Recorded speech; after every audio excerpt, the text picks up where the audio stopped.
Magandang hapon po at Merry Christmas po sa inyong lahat. Ngayon po ay December 25, 2025, araw po ng Huwebes. Ihanda na po ang mga tickets para sa 2D Lotto at 3D Lotto ngayong 5 p.m. draw.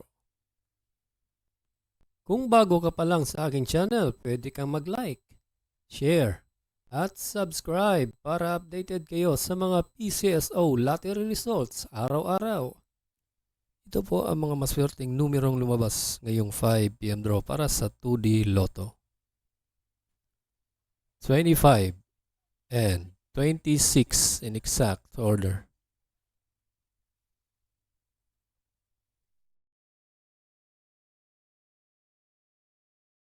Para sa 3D Lotto ngayong 5 p.m. draw, ito po ang mga winning numbers.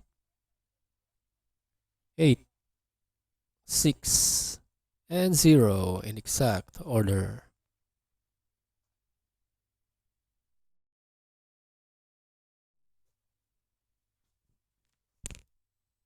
Congratulations po sa lahat ng nanalo at kita-kits mo tayo mamayang 9 p.m. draw. Thank you for watching. God bless us all.